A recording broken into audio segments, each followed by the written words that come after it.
I'm telling you when I say this, they've tried everything in the book to take this girl out. Dudes throwing kunais didn't work. She caught that motherfucker with her index finger and threw it back faster than he could comprehend.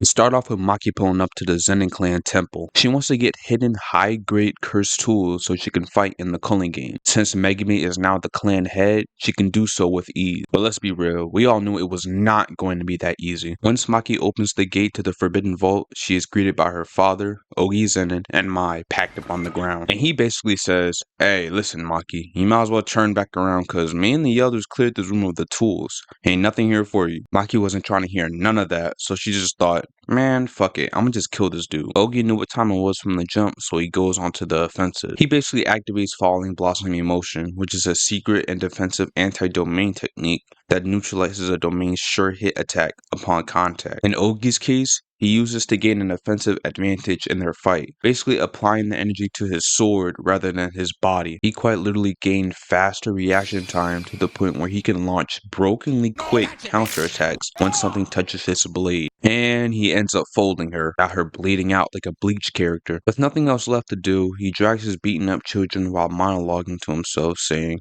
"I can never be great because my fuck ass kids embarrass me." He couldn't really be clan head because Maki and Mai having 0 to no curse energy brought shame to his name, which destroyed his status. He brought them to a room that they used for training and punishment and threw them in so the cursed spirits inside could really chow down. His final message to his daughter just straight up downplaying her to the max, saying that her heavenly pact is not special whatsoever, and what she can do, they can all do 100 times better. After awakening her heavenly restriction, Ogi sensed that the cursed spirits were exorcised and immediately felt the presence of Tochi. So he activates a technique called Blazing Courage that can basically allow him to generate and manipulate fire through his katana. He swings his blade hoping to hit Maki, but absolutely gets speed blitzed. She quite literally sliced off the top half of her own pop's head. Alright, so it's bright and early in the morning and alarms are basically going off. Niggas just waking up trying to figure out what the commotion is about. Zenin is warning everybody that Maki killed Ogi and basically has gone off the deep end. From here, we are introduced to the Kukuru unit that's going to capture Maki for murdering her father. The Kukuru unit are basically young men of the Zenin clan who doesn't possess curse techniques. They are obligated to join and are trained in martial arts to serve and protect the head. But little do they know, they're about to be used as examples. Maki's just casually walking them down, not paying them no mind. She knows their father. So they all surround her, staring her down. Maki staring back at them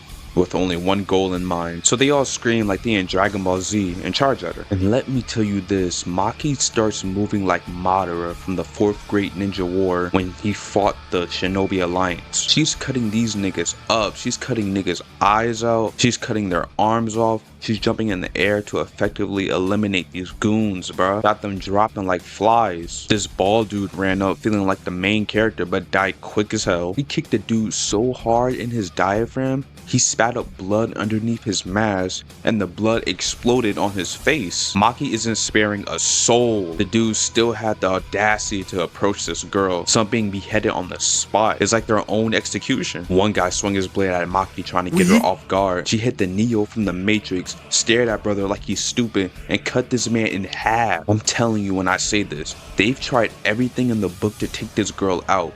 Dudes throwing kunais didn't work. She caught that motherfucker with her index finger and threw it back faster than he could comprehend. Her Dragon Ball sword had fucking jets on it and started flying around, further decreasing the player count. She jumps to the balcony where more of the dudes were. Dude started shaking his head no in disbelief. He knew he was cooked. You can't tell me this girl Maki wasn't having fun while slaughtering these dudes. She started sliding on their blood like she was a professional skater performing on Disney on Ice. After cutting dude's lower legs off, she slid towards bro and 1-inch punches him right in his stomach. If you ask me, I think he was spared. He got an easy way out than his friends did. After that, she starts casually walking towards the remaining victims of the unit, moving like prime Michael Myers. I'm telling you now, she wasn't even done. She had more to offer. She starts cutting off dudes' arms, cutting niggas in half horizontally and vertically. You can hardly tell the difference between her cutting these dudes and Sukuna popping his domain on Maharaga. Just made quick work of them young boys. She definitely definitely had secret animosity on them. Alright, from here, I thought it was over, but damn was I wrong. The commander of the Kukuru unit pops out the cut to see all of his men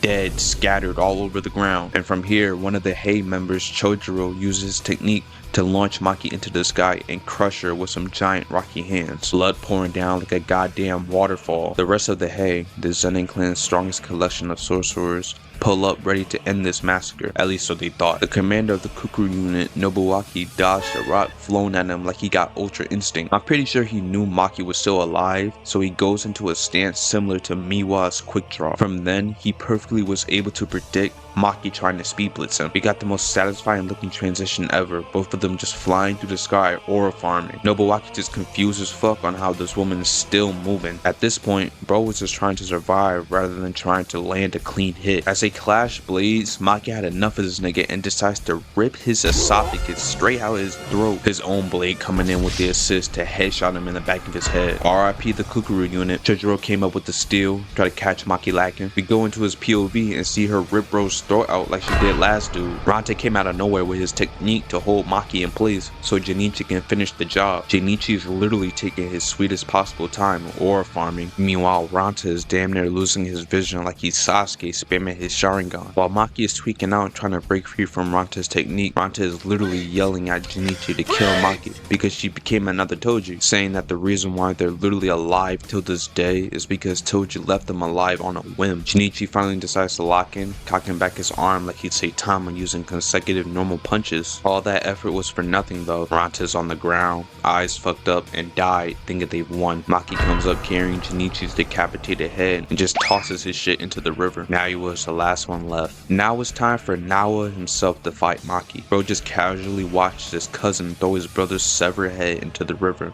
Bro gives no fucks. So they both start throwing hands at each other. This man Naoya is monologuing to himself, continues to glaze the fuck out of Toji, and refuses to acknowledge that Maki's new strength is the same. This man Naoya is just doing absolute tricks on her. After touching her and putting her into the mirror, he kicks her through some rocks. He decides to keep the combo going, not slowing down at all. He used his projection sorcery to go so fast he created multiple clones of himself to further beat the brakes off her. His punches literally do 1 tick damage.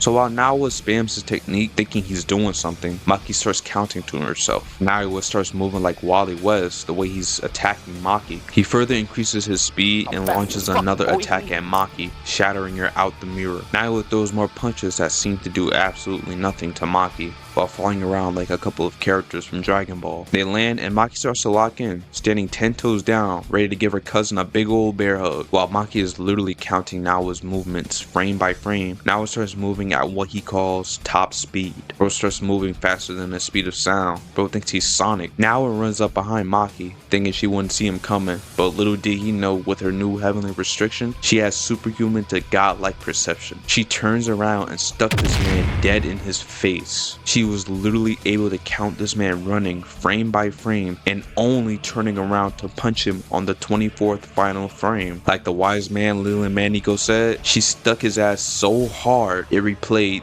3 different times.